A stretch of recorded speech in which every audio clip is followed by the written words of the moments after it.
La question qui s'est posée avec Philippe l'autre jour, etc., c'était est-ce qu'il y a une incompatibilité? En quoi Marine Le Pen et Mélenchon ont-ils des points communs dans leur stratégie, dans leur conception de l'intervention politique, etc. Les points communs, c'est en politique étrangère. En politique étrangère vis-à-vis de la Russie, ils s'entendent, ils ont des points communs. Oui, non, mais je parle de points communs au niveau, pas de ceci ou cela en particulier, au niveau des méthodes, au niveau des moyens. Par-delà la question de telle et telle application, voilà. Qu'est-ce qui est la base de la pensée politique de Marine Le Pen et la base de la pensée politique de Mélenchon? Est-ce qu'il y a des points communs entre ces deux pensées? Alors, tu peux me dire lesquels? Qu'est-ce qu'elle est il y a un mot-clé, il y a une croyance commune. Laquelle? Une croyance commune? Oui. Qui sous-tend leurs deux discours, malgré leurs apparences. Comment? Il croit au peuple. Oui. Mais le peuple, oui, alors on va dire qu'il croit au peuple. Mais ils sont populaires, ils croient au peuple, ils sont populaires. Oui, ils croient au peuple. Mais qu'est-ce qu'ils attendent du peuple? Qu'est-ce qu'ils attendent du peuple?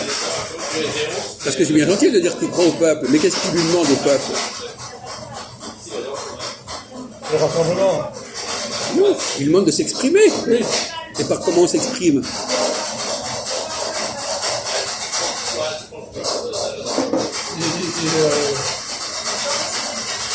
Donc, le peuple demande des tribuns du peuple. Oui.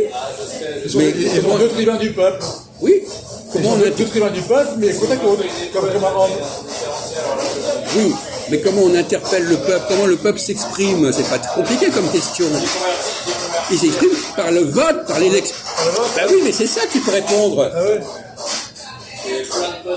Et le vote, c'est une dimension divine. Non. Bon. Non, laissons de côté les divins. Le vote, il est constitutif de quoi? De la représentativité. De la loi. De la loi. De la loi. Ah oui. Oui. Tu vois, ça c'était une question piège. Je peux dire que le peuple, non. Ce qui est important, c'est de croire en la loi. Et la loi, effectivement, elle va éventuellement se fonder sur le peuple. Ah oui. Mais c'est pas le peuple en lui-même qui est intéressant. Le but, c'est la loi. Tu as déjà écouté les discours de Madame Le Pen, des discussions, des débats? Oui, oui. Bon. Comment est-ce qu'à ton avis, elle entend résoudre des problèmes de la société? Par référendum. Hein? Par référendum. Oui, ben un référendum, c'est quoi? L'initiative populaire. C'est la loi. La loi. Voilà. Donc elle pense que la loi résout les problèmes. Oui. Est-ce que Mélenchon a le même avis? Aussi. Voilà. Ah oui. Donc ce sont des juristes tous les deux. Ah oui. Ils jurent par la loi. Ils ont la religion de la loi. Ah ouais. Ils ont la religion du droit. Ah oui. C'est pour ça que quelque part, ils peuvent s'entendre. Oui. Ça n'a pas été dit clairement, mais effectivement, par exemple, quel est le grand rêve de Mélenchon au niveau juridique? Au niveau juridique, c'est quoi le grand rêve de Mélenchon? C'est une 6e République. Voilà, mais il faut le répondre, il faut le dire. La 6e République, c'est la loi. Voilà. Donc tous les deux, ils pensent qu'en faisant voter des trucs, en passant des lois, eh bien c'est ça qui est l'axe principal de leur action. Donc ils sont très proches. Et alors, est-ce que Macron, lui, il a une autre position? Est-ce que Macron, il fonctionne autrement? Oui, lui, c'est pas la loi. Alors justement, tu peux nous expliquer, par opposition, pourquoi Macron, il a une autre façon de résoudre des problèmes? Parce que pour Mélenchon et Le Pen, c'est la panacée, le droit. Oui. On fait voter des lois et hop, ça résout les problèmes. Oui. Alors comment est-ce que comment Macron il fonctionne, lui?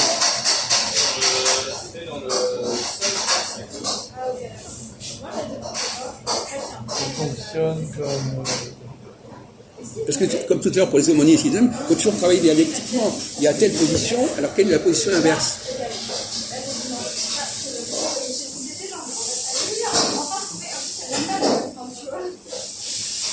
Il fonctionne... En comptant.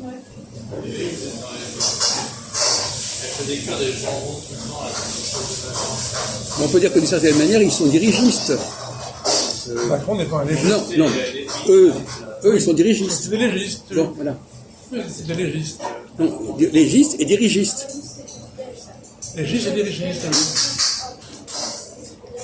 C'est-à-dire qu'une fois que la loi est votée, on l'applique, tac, Ah ouais. voilà. Et tout doit être prévu comme ça. Alors Macron, lui, il fonctionne comment, lui, par opposition, si tant est qu'il y a une opposition? Lui, il prend la jurisprudence. Il n'est pas légiste, il prend la jurisprudence, et à partir de la jurisprudence, il fait une doctrine. Oui. C'est un rapport au droit qui est quand même différent. Oui, mais enfin, c'est pas encore ça, quand même, comme opposition. Il fait des sondages, bon, je sais pas. Là, il faut Il toujours... écoute et ensuite il transforme et il fait un discours. Ouais, par exemple, tu connais la théorie du ruissellement. Le ruissellement. Oui. C'est une théorie, c'est une doctrine néolibérale. Voilà. Oui. Et c'est ça que tu devrais dire. Tu l'as pas dit. Oui. Tu t'as mis sur la voie, on peut dire Lui, toi tu dis pas. il est dans la doctrine néolibérale. Oui. Donc il faut laisser. Il est optimiste. Il pense que les choses se font normalement. Et il croit au néolibéralisme et il croit au néolibéralisme. Moi, j'y crois pas. Et lui, il y croit. Non, mais qu'est-ce que c'est que le néolibéralisme? Alors, c'est une doctrine économique élaborée au XIXe siècle, principalement par John Stuart Mill, Ouais. qui était un économiste et philosophe anglo-saxon, et qui a beaucoup réfléchi sur l'état stationnaire, Sur les... l'état stationnaire de l'économie. Ah, oui. Alors que les marxistes parlent de décroissance. Oui. C'est important, je veux dire, mais les marxistes sont opposés. Je veux dire, c'est à la limite, c'est deux fanatismes symétriques, le marxisme et le néolibéralisme. Bon. Donc il a lancé, Mill a lancé le néolibéralisme, et avec lui, il avait des économistes comme Ricardo, comme Walras, Pareto, et après il y a eu Hayek. Il y a eu des Hayek, il est philosophe, il est aussi économiste, bon, je veux dire, Milton Friedman, je veux dire, donc il y a tout un courant de pensée. Oui. Donc, Il est dans la pensée néolibérale, Oui. qui est une pensée évolutive, il faut reconnaître. Il est dans la... C'est une autre démarche que le droit. Oui, justement. Il pense que il croit à des lois de l'économie, mais qui fait les lois de l'économie? c'est le marché. C'est les agents économiques. Oui, voilà. Donc il pense que les acteurs économiques vont féconder la société quelque part. Donc il croit que les acteurs économiques vont dégager Vont guider la société. une société qui marche bien. Oui. Donc il attend qu'ils fassent des miracles, ces gens-là. On peut dire. Alors, Il attend que les acteurs économiques fassent des miracles. les chefs d'entreprise font des miracles. Voilà. Un chef d'entreprise, il y a qui fait des miracles. Exactement. C'est ça. Là, on touche vraiment la notion de miracle. C'est ça qui fait le chef d'entreprise. Oui. C'est qui fait des miracles. Oui. Et ces miracles, ils sont pas évidents, ils sont pas si évidents que ça. Il faut qu'ils soient inspirés. Les miracles sont pas évidents. Voilà. Et justement, ils sont peut-être providentiels quelque part. Pourquoi pas? L'homme providentiel. C'est là qu'on touche la question de le miracle, c'est quelque chose qui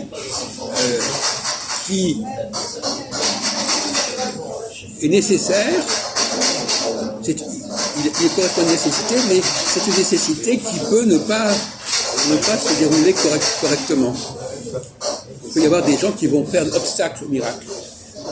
Et justement, c'est la guerre entre Mélenchon et Le Pen, qui ont une autre façon de voir les choses, qui veulent tout contrôler,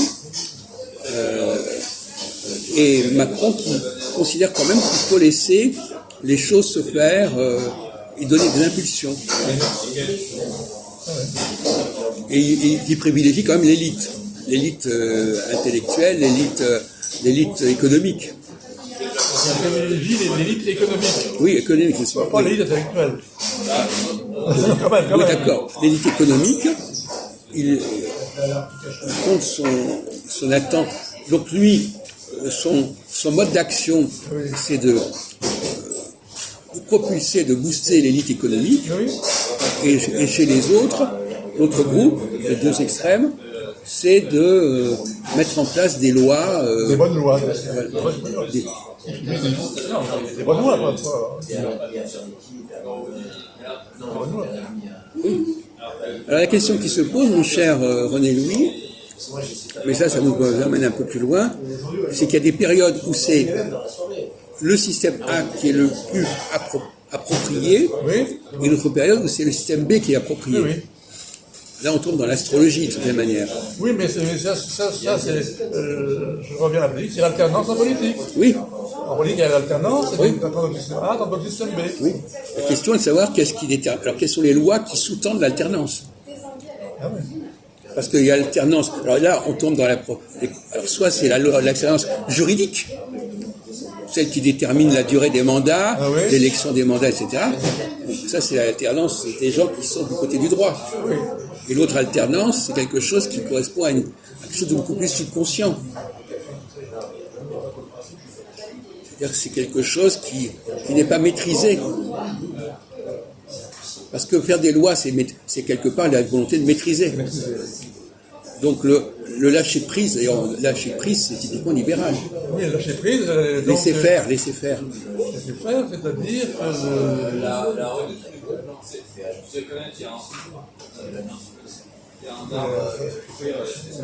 donc le laisser faire, parce que c'est tout simplement les cycles de l'économie. L'économie est cyclique, et les cycles économiques proviennent du lâcher prise, on laisse faire. Bon, enfin là, remplacer les cycles astrologiques par les cycles économiques, c'est un peu gros comme démarche. Non, mais alors justement, les cycles économiques ont été très étudiés, je veux dire, mais, Oui. mais en plus, il y a trois cycles. Il y a les cycles très longs, les Kondratiev. Oui. Après, il y a les cycles de 8 ans, bon, de 8-9 ans, et puis il y a des cycles de 2 ans, 2 ans et demi. Oui. Il y a trois cycles qui sont emboîtés, et les mathématiciens disent que c'est des fractales. Ouais. C'est-à-dire chaque cycle ressemble et intègre le dessous. Oui. Bon. Et après, que les mathématiciens disent que c'est fractal, ça veut dire que ça marche. Il y a une loi. Il y a des lois. Oui. Il y a des lois. Il y a des lois physiques, à la limite. Mais est-ce qu'ils les connaissent, ces lois? C'est des lois de la physique. Oui. Des lois de la matière, des lois de la physique, c'est pas des lois humaines. Justement, c'est ça qui est intéressant, c'est pas des lois. Alors, soit c'est des lois, alors, il y a question de savoir combien de catégories de lois il y a. Oui. Il y a des lois humaines, Oui. et les lois de la nature, Oui. et puis il y a un troisième type de loi. Ça, c'est des lois physiques, disons. Mais non, mais justement, toi, tu veux éliminer la troisième loi. Théologiquement, c'est insupportable d'entendre ça. Donc, Parce que- donc ça serait loi de la nature, alors. Comment? Non, il y a des lois de la nature, Oui. il y a des lois que les hommes se donnent à eux-mêmes, Oui. et il y a des lois divines. Loi divine. Les lois divines ne sont pas celles de la nature. Bon, alors, d'accord, c'est une loi divine. Parce que justement, les athées, ils vont assimiler les lois divines aux lois de la nature. Oui, Ou bien ils vont assimiler les lois divines aux lois des hommes. oui. Alors qu'il faut respecter la spécificité des lois divines. Donc, et les miracles relèvent des lois divines. Oui. Et même l'astrologie relève des lois divines, d'une certaine manière. Bien sûr. Et la question aujourd'hui, c'est de restituer restituer l'importance de ce troisième type de loi. Oui. Parce que pour l'instant, tu parlais tout à l'heure du traité de Verdun, ben, il y a